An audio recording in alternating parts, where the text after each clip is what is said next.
So I thought I'd do my first unboxing here. So this is the new brass hybrid. Paragon 4 NYC Dreyfuss Hudson. For some reason the packaging says it accepts the to-go pack, but I thought that was built in with Paragon 4, but I guess not. Go ahead and slide this packaging off. Now I haven't unboxed this yet, so you're going to be as surprised as I am. I mean, I guess it can't be too surprising. It is Broadway limited.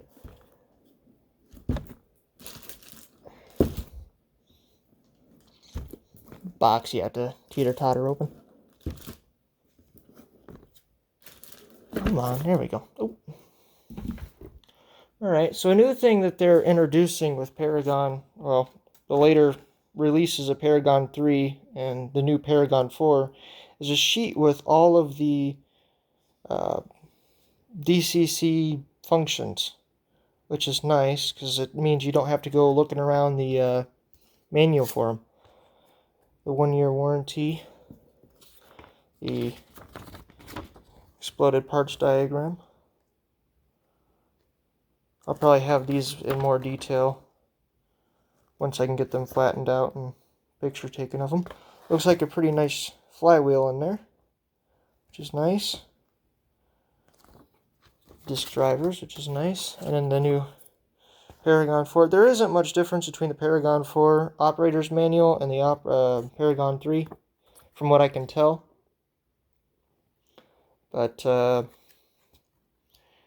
yeah. It's basically the same stuff. This is available online at Broadway Limited's website, so if you want to look through this, you can. I'm pretty sure they include the same one with all their engines. So, it's not like this one's going to be special for the Dreyfuss. But that's not what you came here to look for. Or look at. Ooh, look at that.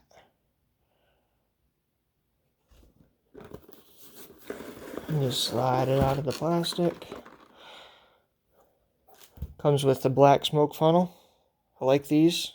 Thank you for making them not see-through like the older ones. So you just slide the plastic covering off. Again, like most of the newer gen engines they have, and then take these two plastic sleeves out, or well, I don't know if you call them sleeves or slides. And you have a couple of add-on parts. Looks like a screw and a front coupler. I might replace that with a KD, but I don't ever plan on running this with another engine unless I buy another Dreyfuss. And with the prices of them, I don't know if I'll be doing that. A rod tool to take the rods off to replace the traction tires. I'm hoping they have the all-metal traction or all-metal wheels for these available here soon, because I don't like the I really do not like the traction tires. But here she is. I'm gonna put her down on the table here, and I'll get some close-up pictures of it and show it off more. Here you can see the more intricate details of the Hudson. I'll take some close-up photos and put them on afterwards so you can see more of the details up close. I know the videos don't usually catch everything, and that's why I'll be doing more pictures than video for the detail part of this, but that's alright. This is just loaded and it looks awesome. Here is an overview of the side of the locomotive and tender. Notice the rivet and welding detail, alongside the separately applied handrails and grab irons.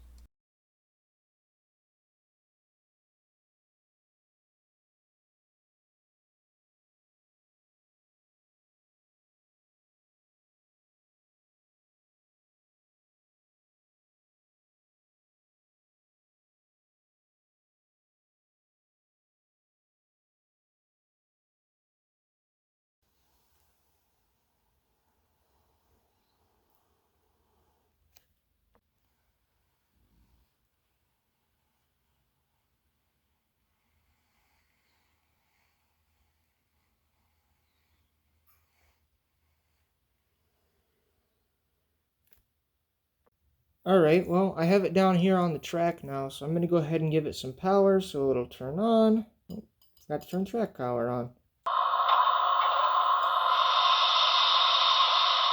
Here's the light.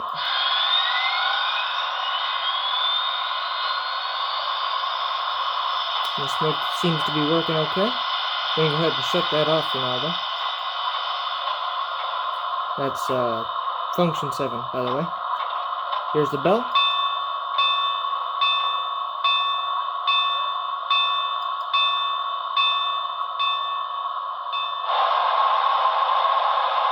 Here's the whistle.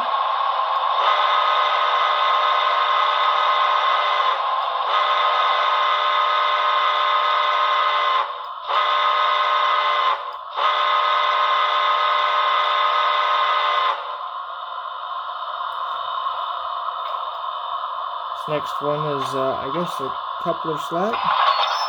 Yep. So, there you go. There's the main functions. Power, here's speed step 1. Seems like quite a bit of new motor noise, but maybe that'll work itself out after breaking in. Speed step 2. Speed step 3. Speed step 4. Speed step 5. Now this. 1, 2, 3.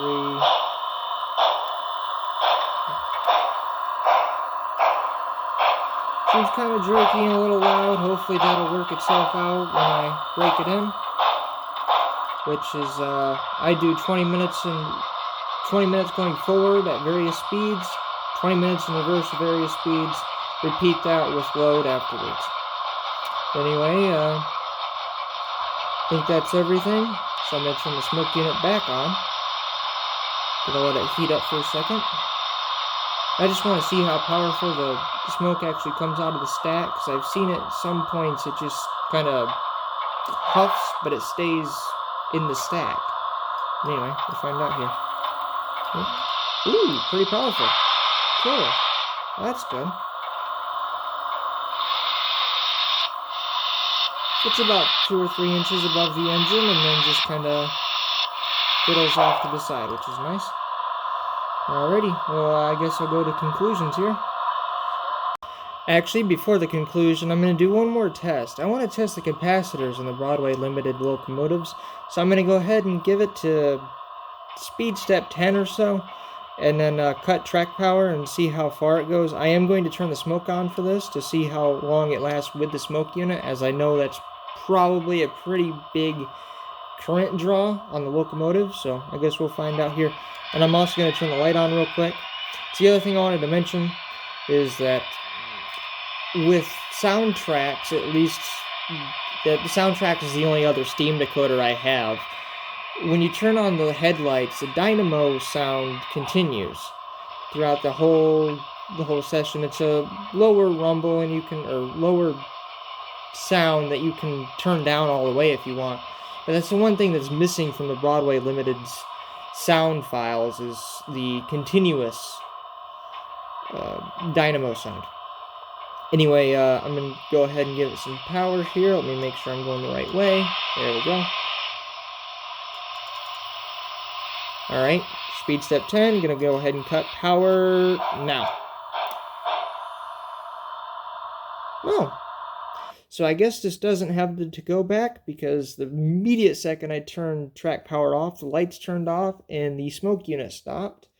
And it only went about 3 or 4 inches before everything else in the locomotive cut off. It didn't even look like the it didn't even look like the speed continued. It looked like it dropped speed. So maybe this one does need it to go back. Maybe this was marketed as Paragon 4, but it's really just an improved Paragon 3 board. I don't know. I do have more Paragon 4 engines on pre-order, so we'll see what happens with them. I posted some photos to a model train Discord, and they found some things wrong with the detail. Number 1. The skirt on the side of the locomotive does not extend to the end of the air tank, the one just above the drivers. 2, the air pumps are visible just below the front prow. You can see from the highlighted parts of the pictures of both the model and real-life counterpart, two things are incorrect.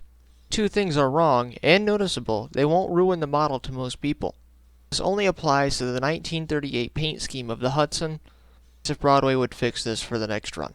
So I have just finished up the break-in session, and I can't tell if it's better or worse. I'll let y'all have a listen here. Well, here you go.